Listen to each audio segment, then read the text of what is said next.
நடிகர் ரோபோ சங்கர் சிறு சிறு தொலைக்காட்சியில் வேடங்களில் நடித்து பல குரலில் பேசி அசத்திய ஒரு சிறந்த நடிகர்னு சொல்ல முடியும். ரொம்ப நாளாக இடையில உடல்நிலை சரியில்லாமல் ஹாஸ்பிட்டலில் அட்மிட் பண்ணியிருந்தார். அப்புறம் சரியாயிடுச்சின்னு வீட்டுக்கு வந்து 1 வருஷத்துக்கு மேலே ரெஸ்ட் எடுத்தார். மறுபடியும் மஞ்சக்காமாலை அதிகமாக தாக்கிடுச்சின்னு சொல்லிட்டு 20 நாளுக்கு முன்னாடி ஐசியூவில் கொண்டு போய் சேர்த்துனாங்க. தீவிர சிகிச்சை பிரிவில் சேர்த்தி சிகிச்சை சிறப்பாக கொடுத்துட்ருந்தாங்க. இடையில வந்து தீவிர சிகிச்சை பிரிவிலேருந்து அதிகமாக உடல் ஒத்துழைக்காதனால அவர் சற்று முன் காலமான செய்தி வந்துள்ளது.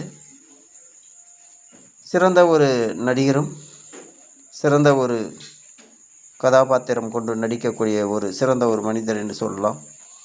அவருடைய ஆத்ம சாந்தி அடைய இறைவனிடம் வேண்டிக் கொள்வோம். நன்றி.